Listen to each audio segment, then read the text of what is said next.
welcome to the Poptimist. Today we have Dave Issacs discussing his new book, The Perpetual Beginner. Thanks for having me back. Of course, thanks for coming back. So, one thing I was kind of interested in with the book is what made you sit down and decide to finally do it?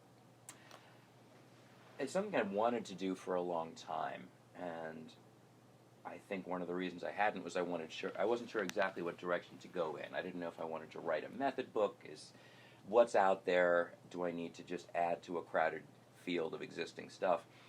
And what led to this one was, over the last few years, starting to recognize that really the majority of people that I work with were not beginners and were not highly skilled, but were somewhere in the middle. And many of those people still don't feel like they're competent players. They'll say, well, I'm still a beginner even though I've played guitar for 10 years or 20 years or whatever it is. Interesting. Or you'd hear a lot of, well, yeah, I started playing in high school, I'm 50 now, and I haven't gotten better since I was 21, or whatever.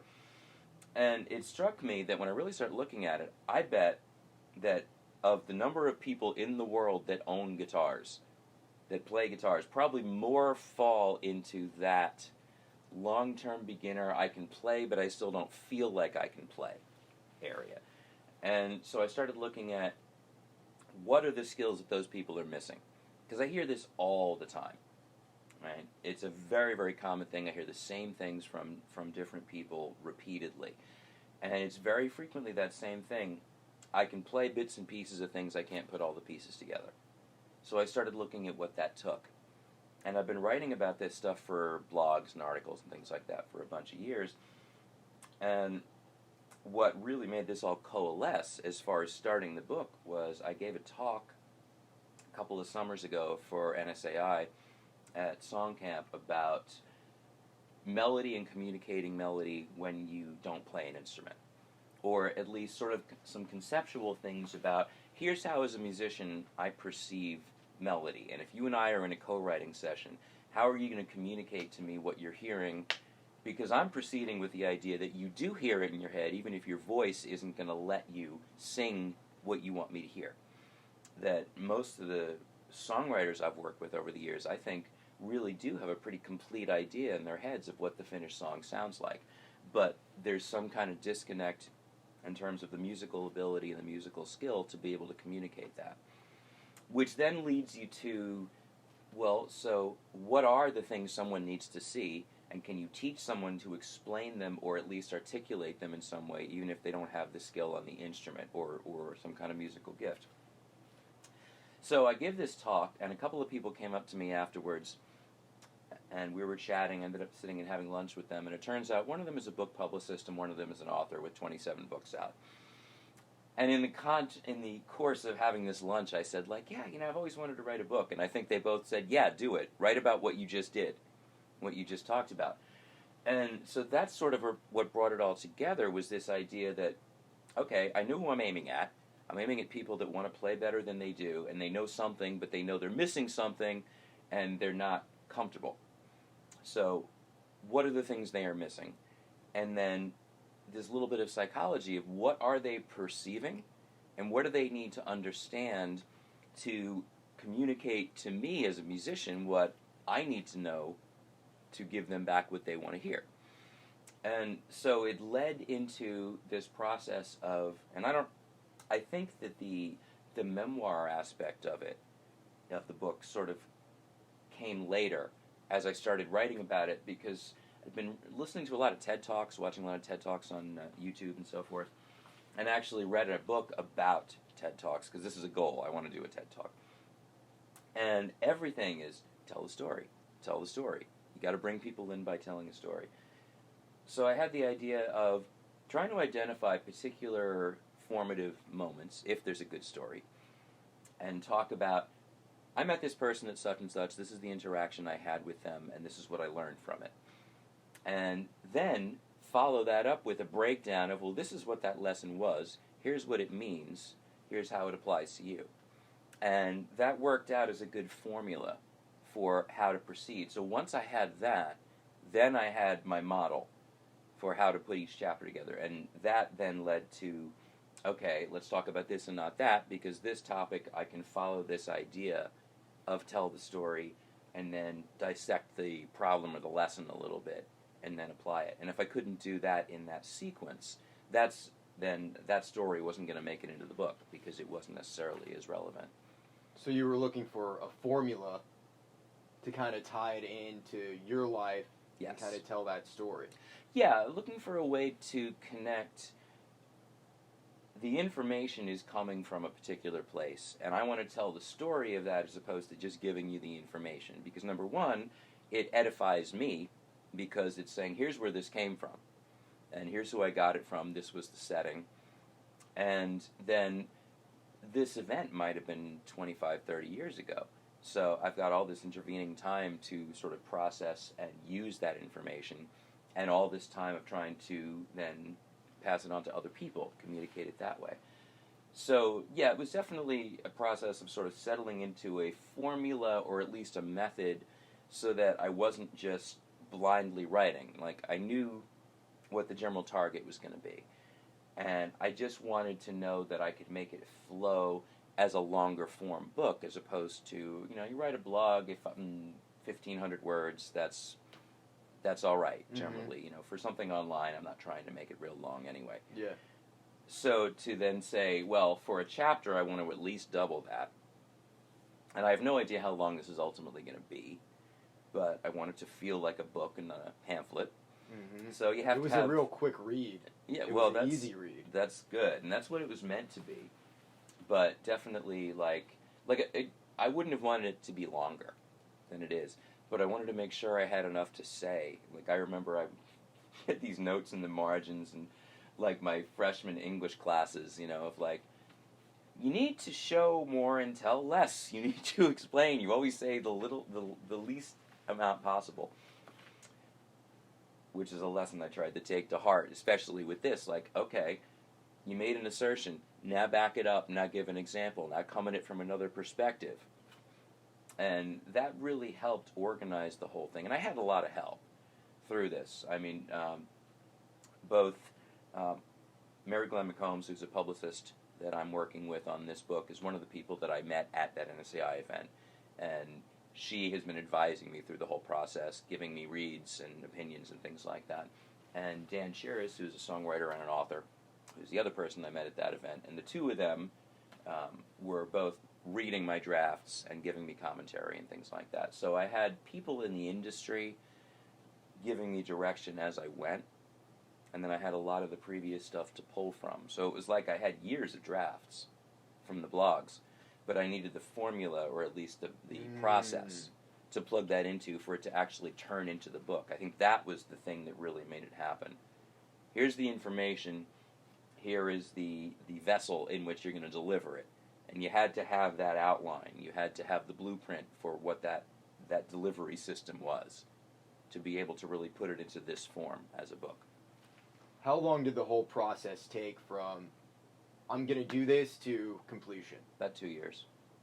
Wow, okay. And was this your main focus every single day, or was this something kind of happening in the background? It was happening in the background. A lot of people had told me early on that the way you want to do this is you want to set aside your writing time and place, and you go and you sit at your desk at 8:30 every morning and you write for 3 hours or whatever it is. I've heard a lot of writers say that, and I couldn't for the life of me make that work. My life is just there's too many moving parts. Spoken like a true musician. Well, yeah, it's true. And in order to make this feasible, and I think I learned something too in the process, what I ended up doing was, anytime I knew I had a window, I was going to sit down and write for an hour. And that was it. If I could do more than that, great. But in terms of sitting and really giving concentrated attention to something, that's about what I was good for. I'm also, having taught for so many years, my brain works neatly in hour blocks. So having that break, of 5 minutes or whatever in between is always good. But so I just gave myself permission to accomplish whatever I was going to accomplish that day, which is a piece of advice I got from other writers too, which is, it doesn't matter if you got a sentence. If you sat down and you worked and you got a sentence, that's progress for the day. So it might have been done more quickly. Like, I kept saying to myself, you know, I just need to go and like rent a cabin and spend like 2 weeks, like no phone, no internet, no TV, just sit and write the book. Yeah, yeah, right. It's all Like very I'm gonna romantic. do that. Yeah. You know, like that's right. It seems like a romantic idea. Now all I can picture is like, you know, Jack Nicholson with his head in the door. Yeah. Like the hotel over the winter and Yeah. come play with us forever. You know, Mhm. Shining references for those of you who are missing all of that. Okay, just got to say. But yeah, the only way to get it done was just to allow it to be an ongoing commitment in the Yeah. background. And when I think about it, most of the time, that's the only way I've ever accomplished anything larger, is by saying, okay, here's the goal. There's all these moving parts, and we're just going to move it forward one piece at a time until we get there. Especially when there's no real deadline, there's no imperative, other than just know that you're committed to working on it. And one of the trickier things, and maybe this is a superstition, but I've heard more than one person say, first rule of writing a book is you don't tell people you're writing a book until you're actually sure you're going to finish it. Because otherwise, oh yeah, you're writing a book? Yeah, I'm still writing it. Yeah, I'm still writing it. And I guess you have to recognize the shelf life of your own enthusiasm. Yes, You know? totally. Which is kind of like where I got to when I brought in an editor. It was when I was at a point where I didn't know whether it needed more, but I didn't know if I had more, and I didn't know exactly what that looked like. So I can't look at this anymore right now. Let me get another opinion, and somebody can tell me, am I close? And what does it need? And so what that did was basically I got the feedback, yes, you're close. I think it would be good for you to have a wrap-up of some kind. So the last chapter was written as that wrap-up. And what was interesting about that is that the last chapter ended up being about using a lot of the ideas myself because I was getting tired of everything I knew how to do. And sort of documenting, well, how did I go about changing that? How did I go about breaking out of that rut and finding something else to do? And when I started writing about it, it was like, well, yeah, of course. Well, these are the skills, the stuff I'm talking about in the book. This is what I was taught to do when I learned how to do, and it works. What is the talent trap? The talent trap has two sides. One is you don't think you have any talent, so you're not going to try. The other is things come easy to you, and so the moment you have to start working hard, you stop because this doesn't feel right. This isn't what I'm used to. So it's both sides. It's essentially that I guess the trap is really thinking that natural ability is a requirement, and the thing that you hear people expressing who aren't musical or don't consider themselves to be musical is, well, I don't have any talent. They feel like they have to somehow justify, well, yeah, you know, I love music, I play the guitar, but, you know, I'm not a musician, I don't have any aspirations. Okay, fine, you may not want to make a career out of this, but why would you say, well, you know, I just expect to suck because I wasn't, you know, sprinkled with the magic fairy dust. With the Jimi Hendrix dust. Yeah, and, you know, you want to be inspired by the greats. You want to be, you know, it's pretty cool when someone just makes you go, what? Where did that just come from? Yeah. How did that person do that? I mean, that's exciting.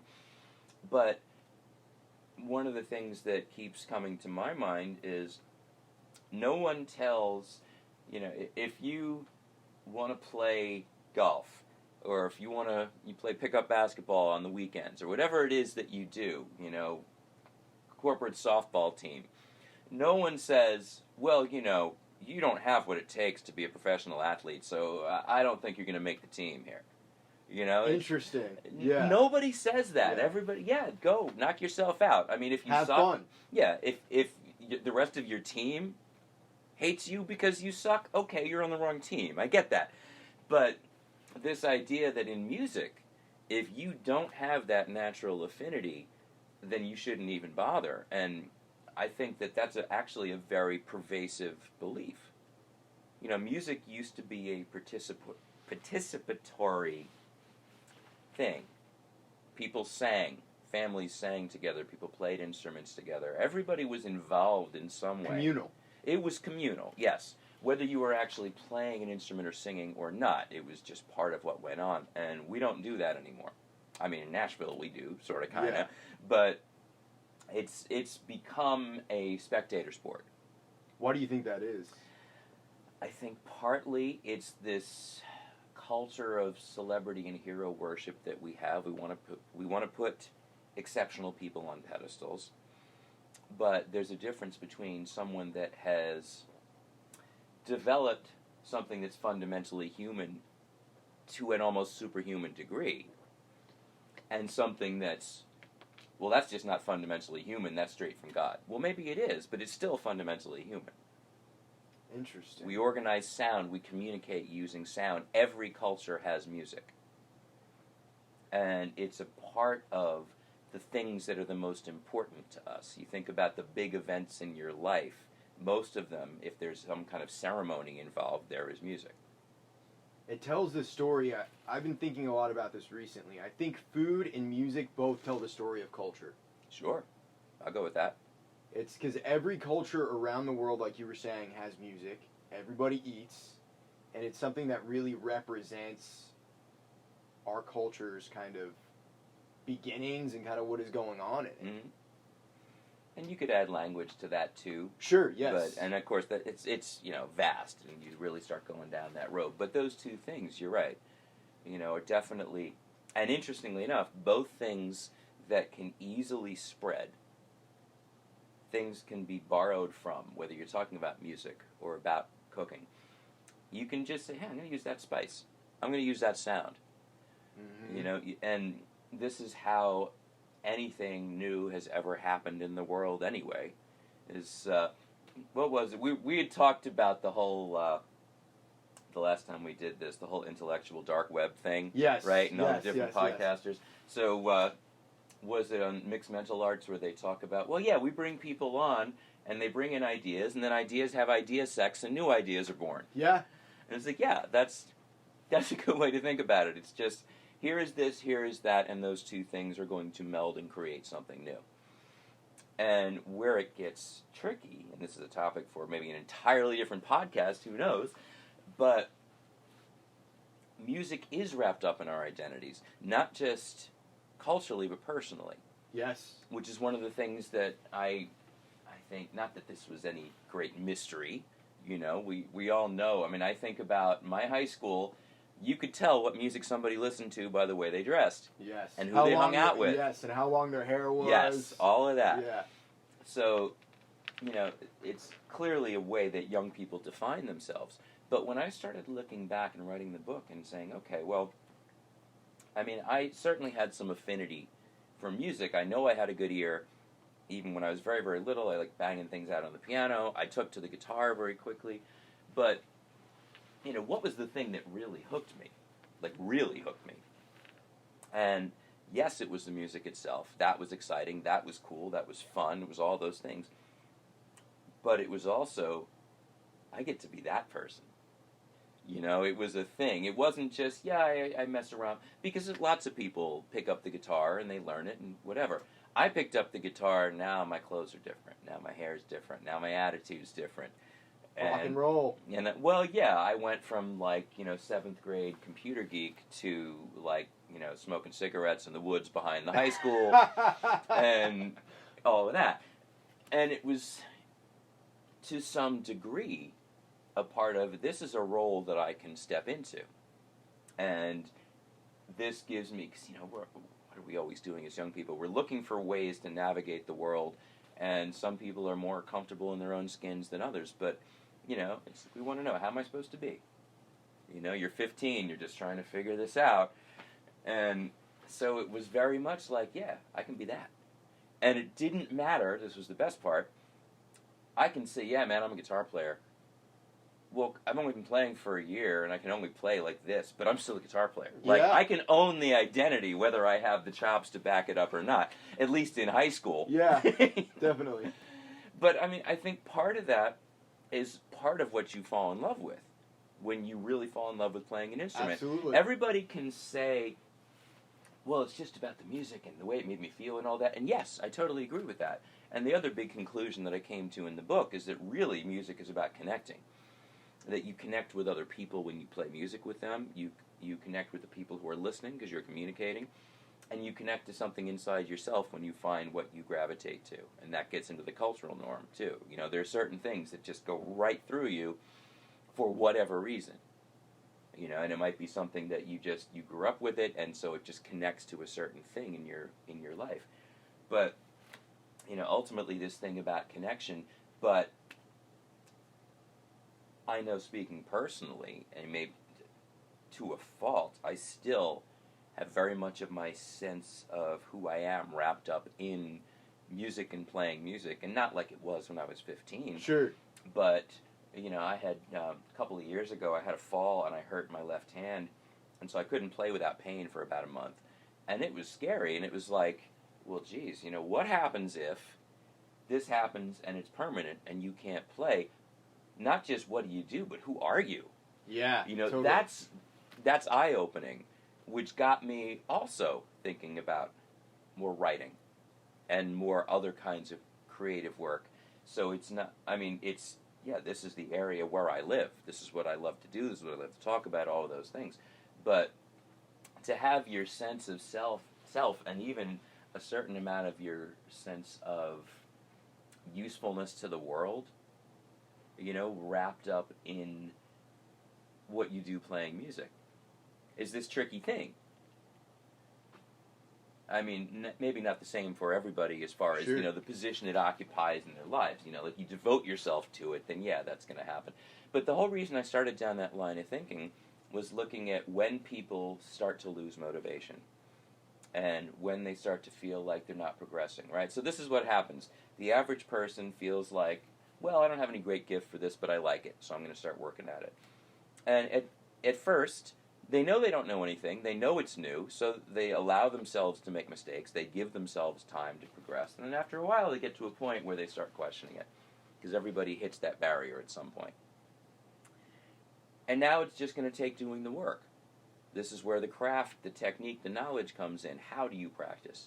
How do you go about it? But also, what are you thinking about? How do you motivate yourself? And I realized, like, for the average adult, enthusiast, hobbyist, no matter how serious you are about it, your life is more complicated. You're not just going to fall in love with your identity of playing the guitar or any instrument the way I did at 14, 15, because you have a different life. You know, that's not the dynamic of the world that you live in. So if it's not overwhelming talent that just sucks you in, if it's not the social aspect of being part of something, if neither one of those two things is there for you, what engages you? What's going to keep you motivated? And so I think that is where it comes down to making those connections. Is it that you play music with other people, and so it's that experience of doing that with them? Is it that it lets you commune with something, whether it's something that's a memory for you? You know, my grandfather liked to sing these bluegrass songs, so I play this because it makes me think of him, or whatever. My grandfather didn't sing bluegrass, I'm just using the example. Or even if it's just, you know, I listen to Bach and I'm hearing the music of the spheres and I'm seeing the celestial beings and all of this, you know, just whatever it is. It could be something completely sublime, but yet it connects to you in some way. You know, if you ask the average person, so what is it about this that you like, listening to a piece of music? And at first they might just go, well, yeah, it's, you know, I like the beat, or I like what it's saying. You start drawing out the conversation. Well, what do you hear? What is that? There's always a lot in there. You know, you look deeper for the things that speak to you, and when you identify that, that gives you a reason to keep going. You know, because you're not just... So it makes me think of something Bill Evans, the jazz pianist, said in an interview. It was a fantastic interview from the 60s. It's black and white, they're all in suits, smoking cigarettes. There's smoke everywhere. It's very 1961. Bill Evans, genius of jazz piano. And he says something to the effect of, you know, if you want to succeed in anything, you have to realize that the problem is large, and you have to get to know it thoroughly, piece by piece, by looking at all the different elements from different directions until you see the whole thing. Now, that's not exactly how he said it. The problem is large is definitely something he said. And something like to really get to know the thing. He's not the most articulate guy. But essentially just saying, yeah, it's complicated. And you get to know it by saying, well, what is it? I'm going to look more closely at this, and now at this, and now at this. And it's back to that thing of giving yourself permission to just take the time that it takes. Like writing the book. I don't have a deadline. I just want to be able to do this. So if somebody's practicing something, so I'm going to give myself permission to not be able to do this for another month or 6 months or whatever it turns out to be, and I'm going to absorb myself in chasing this thing that is the part of this that's interesting to me or exciting to me. You eat an elephant one bite at a time. Basically, yes. But, it's also the motivation. It is what keeps you in it if you feel like it's a struggle. Who in the average person's busy, complicated life wants to struggle, except for the fact that it is good for us, and a challenge is good for the brain, and it's good for your sense of accomplishment when you meet it, and all of those things. But you still, playing music, there's got to be some time there where it just feels good. And that's the other side of it, too. That's, you want to cultivate whatever it is that makes that happen. And if that means doing something really simple, one string, bum, bum, bum, bum. I have a sometime guitar student, comes in from Canada. Every couple of months I'll see her. Her name is Megan Naden. Really fine young singer, songwriter. And you can look this up. She's out there on Instagram. She started something called the One String Wonder Project. And I love this because she was just beginning to learn guitar, discovered, oh, I can hold a low note and just kind of slide it around and it gives me something I can sing to. So she was able to make that connection of, oh, the bass note is enough to give me the foundation for my voice. So she started this One String Wonder project where she's doing cover songs, playing the guitar, one bass note, and singing to it, and then augmenting in other ways. She might have somebody else come in or some other aspect to it. But obviously, yes, you want to learn how to do more than play with one finger on one string. Sure. But what did she do? She took, here's what I can do right now, and I'm going to use this. The parameters. Yes. Within this is what I can accomplish at this moment. And that hits into one of the other really big ideas, which never even occurred to me until I was working on this book, which is you spend all your time chasing something you can't do yet. So you're always working, pursuing. At some point, every artist, anyone that ever inspired us, started doing in addition to trying to do. And what makes the difference? Well, either you can do it or you can't. Rather, when you do it, you can do it with a level of satisfaction and confidence, which is all you're ever really looking for. If I can do it confidently, that's what I need to be able to do. And creative people just find a way to express themselves, and they do it. And who are the people that inspired us? Who are the people? So out of every musician that ever made you go, I want to be able to do that, how many of those people, everybody did the work. Everybody practiced. Everybody went to school in one way or another, whether it was an actual school or whether it was the road or whether it was, however you learned. But at some point, all those people just did what they did. And many of them couldn't even tell you much about what they did. They just did it. They just did it. I'm coming at it from the perspective of, I have a master's degree in music. I've learned how to dissect and pick apart and all those things. And yet, so many people that inspired me to want to do what I do aren't anywhere near looking at it from that perspective, of that mindset of, I'm going to practice for years to be able to reach this goal. They just did, and they didn't necessarily know about what they were doing. So what that tells you is that the way most people are taught, you go and you take lessons, if you're taking sort of traditional lessons, it really is like it's moving you towards, step by step, what a formal education might be. You know, even if that's your little red piano book that starts with 2 fingers on 2 black keys and bum, bum, bum, whatever it is, there is a sequence which continues. You go through book 1, book 2, book 3, and by the time you finish book 6, well, now you could pass an audition to music school, right? Well, great, all that works. That's important. But that is the traditional model of how one learns an instrument, step, step, step, step, step, step, consciously moving towards something. At what point do you go back and say, well, I've learned this, I know how to do this? And people need to do that. If that's all people do, then 5 years down the road, they haven't gotten any better because they weren't balancing the effort to learn and grow with the effort to cultivate the love. I'm just going to go back to where I live because this feels good.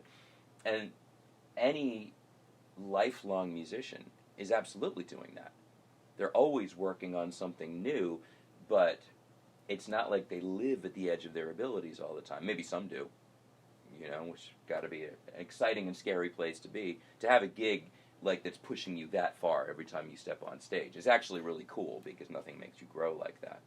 But you know what I'm saying? Yeah, for sure. That, you know, you're particularly, you know, we're surrounded by musicians that play for their main gig, what they do, stuff that really is not difficult. It's just that they do it with a level of authority. And you see, that's the other side of it, is that it's one thing to be able to play the part, however simple or complicated it might be. It's another to be able to play the part in a way that has the authority, the confidence, the energy to make somebody listen to it. And it's like anybody can say the words, you know, but some people actually communicate. Some actors can, or some people can try to read a sonnet and it just sounds like somebody using funny language. And other people can get up there and read Shakespeare and it's like you just got hit upside the head with the truth. You feel it. Yeah. And those are the things then, if you're constantly focused on, I got to get better, next exercise, next this, faster on the metronome, new scale, whatever it is, at what point do you then go back and say, I want to be able to do one simple thing really well? You know how hard it is to play pop rock and roll like Tom Petty and the Heartbreakers?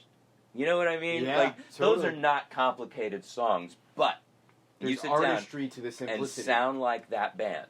You know, and you could say that about so many things, that as skilled as I've learned how to be in 37 years playing the guitar and 30 of that doing it professionally, there are still simple things that I know I'm going to have to get into the weeds to make this sound as good as that guy that can't do, I don't know, 70%, 80% of what I can do on a guitar.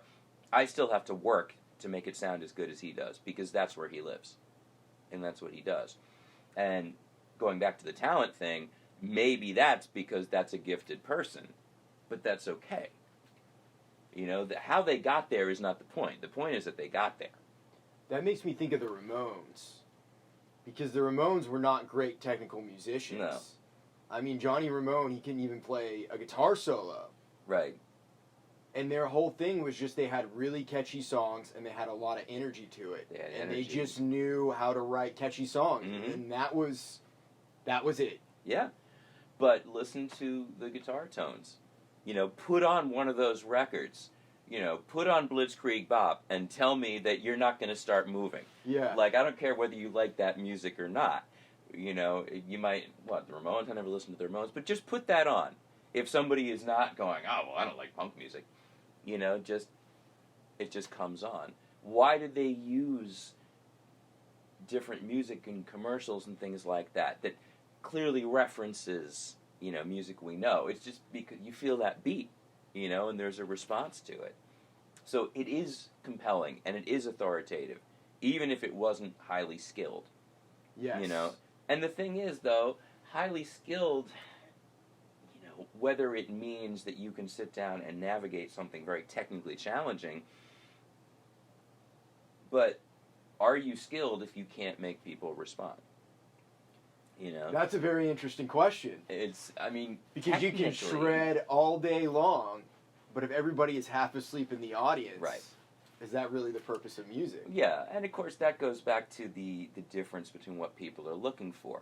Sure. You know, so for example, I'm a lifelong fan of the Grateful Dead, and whenever people Love the start Grateful talking, Dead. but so whenever someone that is not into the Dead starts going, oh God, just the endless noodling, I'm like, well, okay, if what you are looking for is the perfect Tom Petty 3.5-minute pop rock song, then no, this is not going to satisfy you. Yes. And personally, I love and appreciate both, but you know, even the idea of, oh, well, it's just noodling, it's not going anywhere. It's like, well, no, that's not the point. It is going somewhere. You just don't know where it is yet, and neither do they. And that's the part that's cool, right? And some people like being taken on that journey, and some people don't. It's okay. Some things are very concrete. You know, I find the older I get, the more I'm interested in just sounds. You know, like, I find white noise to be interesting. You know, with the rhythmic patterns that you start hearing in just ambient sound. And without getting all John Cage about it and really going like, well, you know, the music is in the silence. Which is all true. Yeah. It is true, okay? There's this whole thing of like, we can flirt with highbrow, but it's actually not that highbrow. It's like, you know, I can fall asleep to a YouTube video of a guy driving a semi-truck because there's something... There's a rhythmic pulse. Yeah, there's something musical to me about the sound of that engine, you know? And just the sonics of it. So, I mean, point being, you can fixate on anything. You know, you can be moved by a lyric, you can move to a beat, you can just be interested in a sound. You know, there's records that I hear lately. I've started to hear music from the early mid-'80s a little bit differently. Started returning to some of that stuff that I hadn't listened to in a long time. So, like recently when Rick Ocasek passed away from the Cars. And I love the Cars, and I was in, like, the first rock and roll band that I actually ever saw was the Cars. Really? 1980 Nice. Maybe, something like that, 81. Yeah. Knowing absolutely nothing, other than I just liked the songs. I wasn't even playing guitar yet. Or maybe I was just starting. But now, so I listen, and I'm hearing the synth sounds that they're using in these late 70s, early 80s, and it's like, well, that's really interesting, because this was long before, you know, nobody had presets. Yeah. You know, they were just exploring sounds and finding this stuff. And through the 70s into the 80s, how synthesizers kind of developed, and that's a really cool sound. And then realizing that was part of what was interesting about this song to me, was what is that sound? You know, what did that? It sounded Where did that come from? futuristic. Yeah, it did. Or it was just, you just got some kind of a thing from it. It didn't even have to be synths. I mean, so another band that I'm still like a huge fan of is Genesis. And from the early days up through, I'd say Abacab is the last record, so that's 83, I think. Before they went really full-on, just invisible touch pop. But not being savvy enough when I was younger to know what I was hearing, I didn't know how much I was just hearing organ and the different ways that you can manipulate the sound. Same thing with the band, with Garth Hudson and the way that he used the organ, all these tones, and just manipulating these things. And it's like, oh wow, it's just the sound. But there are particular keyboard sounds that I know I just loved the feeling of it. You know, so it was just the pure sonics. So there's all the different things that we relate to, and it goes back to that thing of saying, well, what's exciting to you? What's interesting to you? You know, how does that keep you motivated and connected and just, this is cool, you know, feeling like I want to keep doing this because this is cool, regardless of whether I feel like I can do it well or not. It's still cool even if I suck. Definitely. I've found myself really over this past year, it's like I'm always searching for new things and new flavors to get that buzz. Mm-hmm. Yeah. And to try new things, but I'm starting to really see, I think at a certain point I was like, okay, I do this thing and I do it well, and I should just be focusing on this. Right. Like, it's cool to be able to go off and experiment with jazz and do all that stuff and get into the theory behind it, But it's like, as a player, that's not what's in my DNA. I Right. can develop and hone those skills Right. and try and do new things, but there's something like, for me, I figured out, okay, if people want me to play with them, chances are they probably like Led Zeppelin, and they like James Jamerson. Those are the kind of bass players that they like. Right. And for a long time, I was trying to not necessarily not be that, but I was like, well, I want to get really serious into jazz, and I want to get jazz gigs, and I was like, that's great, but it almost becomes counterproductive at a certain point. I was finding myself getting into the weeds of practicing and burning myself out musically. Right. To where I wasn't interested anymore. Right. And I kind of had to do a reboot and just take it back to the basics. It's like, what gets me excited? Yeah. Yeah, you have to have that home. Yeah. You know, you have to have that place. Like, I definitely, for me, it's in a similar kind of vein. I think my default with an electric guitar in my hand is 1971 or so, power trio, you know. Totally. It's just, and that's just something, it's as natural as breathing at this point to go to that place, and it feels good. And doesn't mean that, okay, musically I'm going to go here, I'm going to go here, I'm going to go here, but there's still, come back to this. And then, you know, give me an acoustic guitar, it's going to go to a slightly different kind of place. But yeah, there's definitely that home. And then it's, once again, this idea of balancing, whether you're talking about as a professional having the main gigs that you do and then the stuff that you do to stimulate your musical and your mental growth, or whether you're just messing around, but it's, here's the thing I'm practicing to get better, and here's this song that I love, so I'm just going to play this song. And I don't know, it's funny how few people will, particularly if they don't sing, but how few people left to their own devices will actually develop a repertoire at some point. Particularly if they're taking lessons, because then they're always just practicing whatever this week's lesson is. Mm-hmm. Well, how many songs have you learned? Oh, yeah, I guess about 20. How many can you play? Oh, I can't play any of them. Okay, well, shouldn't we be going back?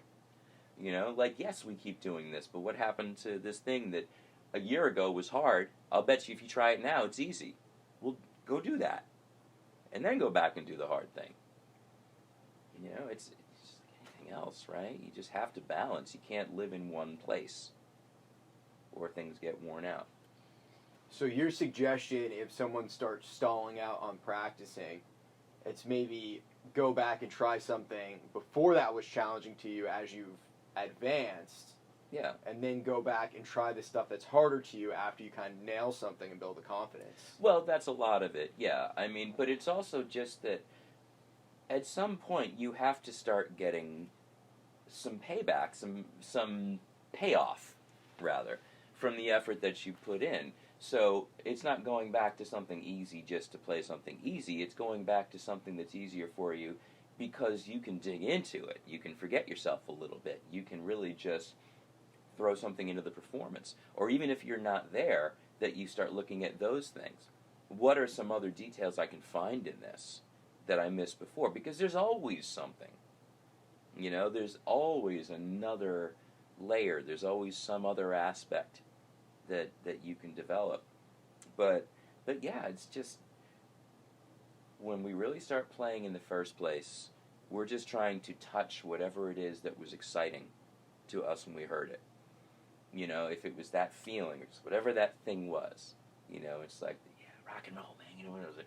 Like, I have no idea if it's completely passé to say, yeah, rock and roll, because is rock and roll dead? You know, there's that whole thing, right? Sure. But the idea that, what does everybody really want? You want to be the engine. You want to be creating that energy, that thing that when it came at you, made you feel whatever it is it made you feel. And you go, I want to do that. And maybe it's because, yeah, that person looks cool doing that. Or, wow, that guy's surrounded by all these girls. Or, you know, whatever it is, yeah, right? Totally. But it's never just that. Or I shouldn't say that. It is often not just that. And if it is just that, no one's going to stay in it for the long haul. Because Yes. it's like the people you meet here in Nashville that after a while you realize you're really not in the music business, you are in the celebrity business. Yes. And however you happen to get in Yes. is all good. Okay, that's fine, right? But that's different. That's not what I'm talking about. I mean, if a song came on the radio or on whatever, song came on, I'm being very conscious of dating myself. You hear a song and it makes you happy, or it makes you move, or, you know, I was in a lousy mood and now this made my day because this song came on while I was on my way to work. Whatever it is, everybody's had that. So I want to touch that. You know, it's that thing. So what allows you to get there? Well, now we've got all these obstacles. You have to learn how to make your hands do this or your voice do this. Hold your hand this way or your mouth this way or whatever it is, right? You got to navigate through all that stands in between you and that feeling. Interesting. So, yeah. Once you've done it enough, then, well, okay, I've developed this much. What's the shortest distance to that feeling right now? Well, that reminds me a little bit of like the Grateful Dead too, because their whole thing was just opening themselves up completely to the moment. Right. And that is hard. It's very hard. They had some help. But, and the flip side of it is that sometimes it didn't work. Yes. You know, because the moment is not always going to oblige you. Yes. Sometimes you crash and burn. Yeah, and that's the chance you take. And, you know, I certainly, that is the side that I fall on, as far as if I am going to have a choice between taking a flying leap and seeing if I hit something fantastic or doing something that I know is going to work, I would rather take the flying leap. There are definitely situations where you want to play it safe, but, you know, it's, to me, if you're in a situation where you are a piece of the puzzle, like playing in an orchestra or any kind of group where there's real interaction between the parts, and when everything's good, the satisfaction is playing your part, being an effective part of the whole. And that's, again, one of the great things about playing music in any number of ways, is that it gives you this sense of communion, of being connected. Even if you're just, you know, singing along with a room full of people at an event, and there's that feeling, right? Or do you ever see and I don't, someone who knows more about this might chime in with some whatever correction, but there was a video that I saw, it was from a soccer game, a football game, in European, you know, rest of the world football in England, and I forgot which team it was, and this is, I think, a thing they do, but the entire soccer stadium sang "You'll Never Walk Alone," and it's like Manchester United, or one of them, that's kind of a thing that they do, and it's like, this, how many thousands of people, why do they do this? It's because this is us now. When that's going on, everyone is a part of that. It's a battle cry. Yeah, but it's like, it's also why that song. It's like there's an emotion there that everybody gets to be a part of. In other words, no barriers to entry, other than just being able to be there, and with thousands of people singing. Who cares if you can't sing? No one can hear you anyway. Yeah. Right. So no barriers to entry. You're just part of the feeling. And the challenge with playing an instrument is the barriers to entry and getting past all that stuff, which is where the talent comes in. If you have a gift, you have lower barriers to entry because it just comes more naturally. Sure. A question I have for you is about one thing you were talking about in the book. What is the difference between the purist and the maverick? This kind of goes to, it relates to what I was talking about before about looking at our inspirations. A friend of mine goes by the name of Preacher Boy. His name is Christopher Watkins. He's a writer and a singer-songwriter and poet, and writes a great blog about music. Look him up. And he was talking about, and he's in a blues realm, but not a traditionalist. He plays a steel body guitar from 1930 in that kind of style, but his songs don't sound like he's trying to be a musician from 1930. And he was talking about blues musicians in particular who will say, no, that's not right. Muddy didn't do it that way. He's like, he basically said, you're an idiot Muddy was a maverick. Muddy was a trailblazer. Muddy started doing this, went to Chicago and did something that had never been done before. Yes. You know? Or when I remember playing a guitar duet with somebody in Summertime, the George Gershwin song, and he looks at me, he's like, well, I don't think Gershwin wrote it that way. Dude, Miles would slap you upside the head with his horn. What are you talking about? Yeah, totally. You know, are you missing the point here? You know? But at the same time, when something is pure, when it is dead on, it is that, and you love it like that, you want to hear it that way. So, you know, these both things are valid, but it's, well, which do you want to be? So, you know, it's in the book I talked about having this experience of playing in a master class right after college for a very eminent classical guitar player, and I played him a Spanish piece by a Spanish composer, and I didn't know that he had studied with one of the greats of Spanish guitar, so like really close to the source. And so he didn't like my rasgueado, my strum, you know, the Spanish flamenco strum, because I was kind of using a workaround, sort of cheat. I wasn't really doing it the correct way. And he made a big thing out of that. And I had played the same thing in my graduation recital, Manhattan School. I had played it for the head of the guitar program at Juilliard. They didn't say you're doing it wrong. So this guy's an expert, so are these. He's telling me, no, you got to do it this way.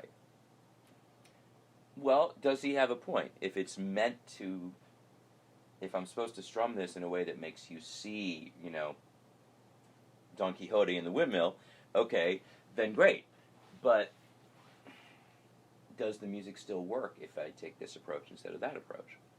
If this one says yes and this one says yes, but the one who was trained by somebody that came from that place and is the source said no, well, this is the pure approach. You can choose pure. But, you know, when someone who is coming at it from a pure perspective, and every genre of music has this. You have it in jazz. Read the reviews section, the album reviews of Downbeat magazine. And they're vicious in saying someone doesn't know how to do this thing. You know, he shouldn't be doing this until he can do that. Is that really true?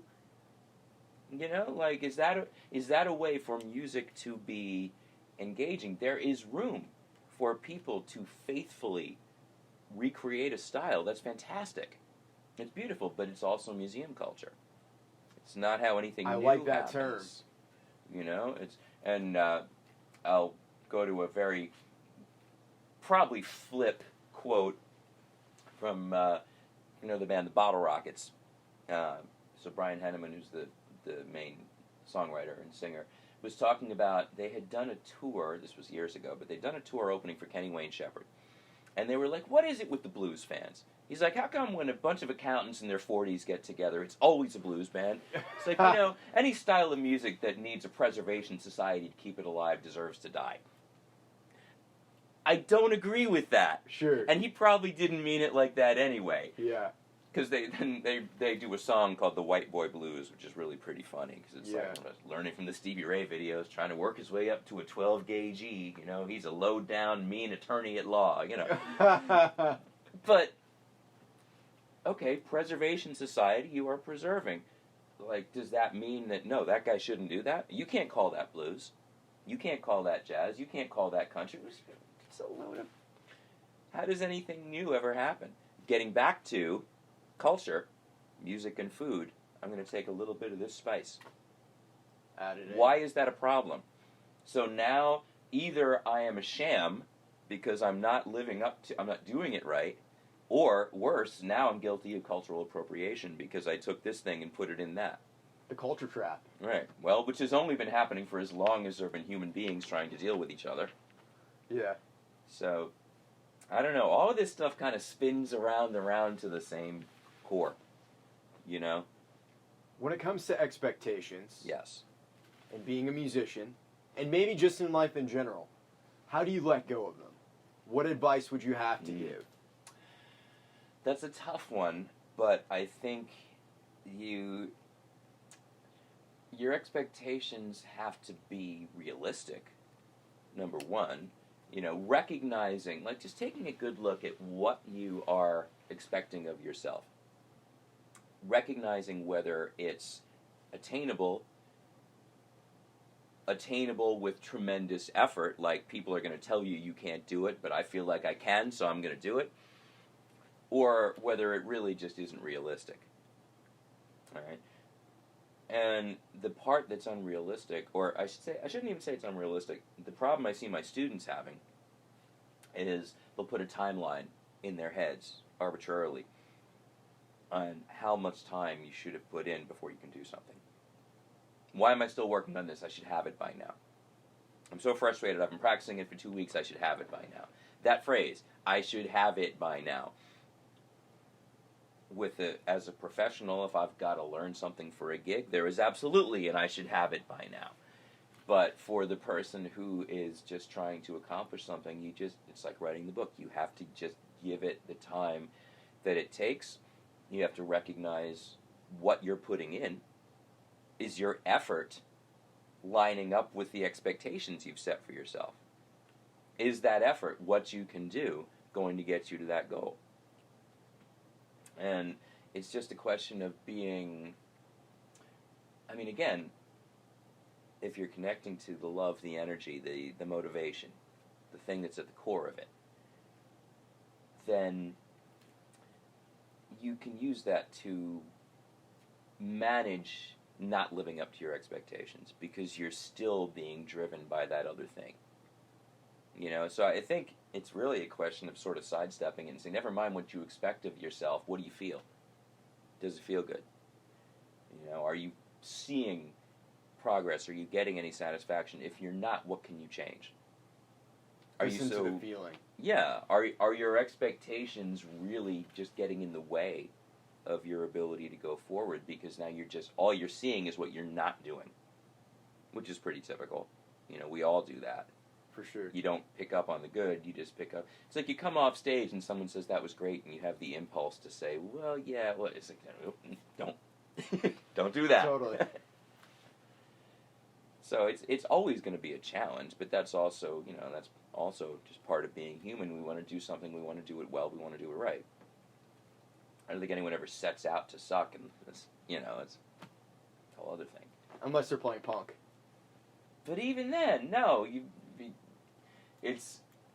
punk can still, you can be a punk fan, and a punk band can suck if there's no energy, if it doesn't Sure. make you move, if it's just like, well, what's this? The Sex Pistols couldn't play their instruments. Yeah. But that's part of the aesthetic, though. That's what they're going for. That is what they're going for, and it's also performance art to some degree, yes, and this whole totally. thing of it's the look and the social statement and, all of that.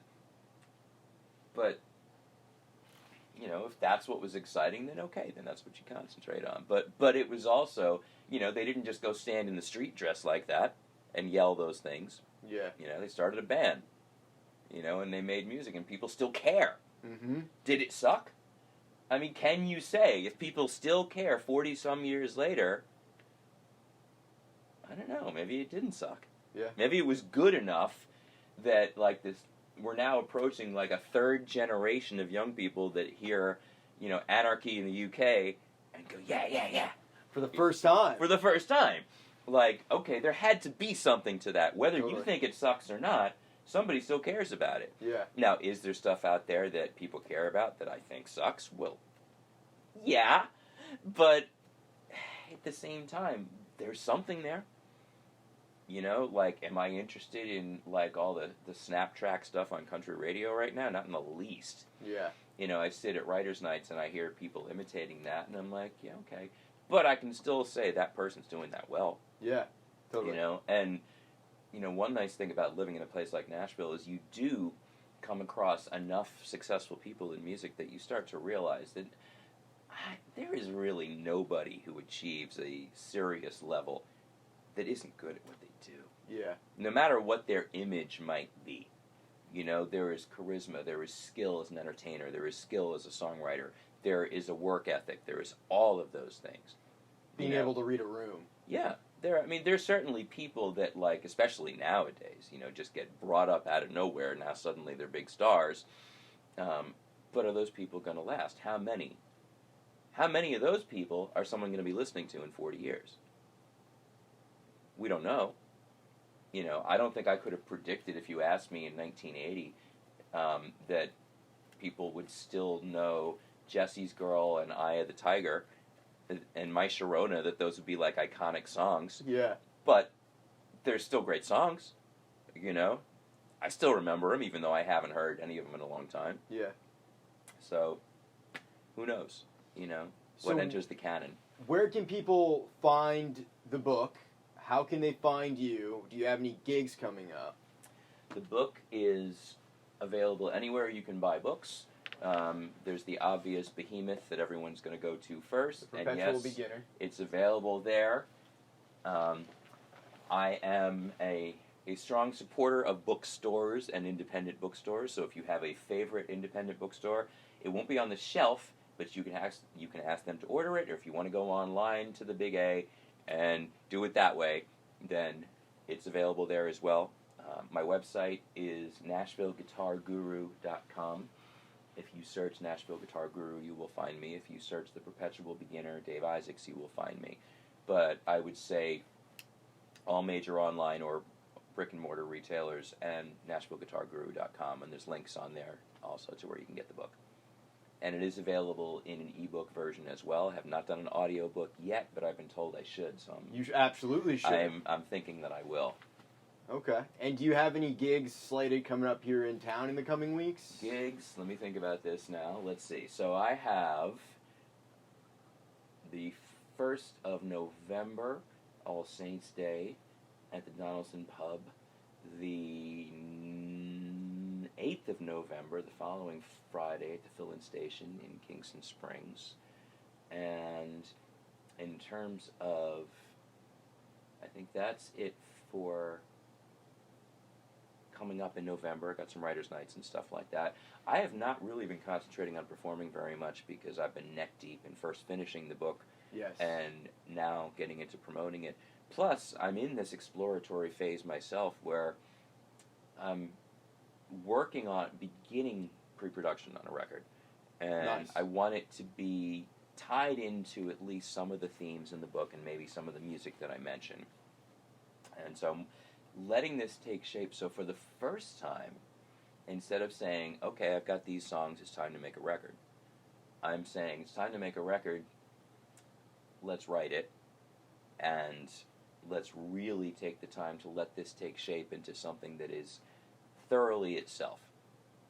So, playing out, because I need to keep playing, but in terms of like really setting up a lot of gigs, it's not something I want to do until I know what this is going to be. Yeah, you know, totally.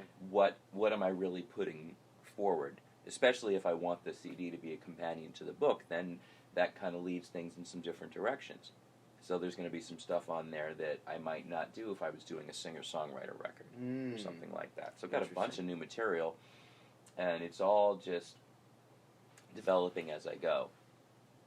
So I play, steadily 5-6 times a month, doing whatever, and I'm doing more side work with other people playing guitar, like we were talking about before. Nice. And but it's all about moving this project forward, but Awesome.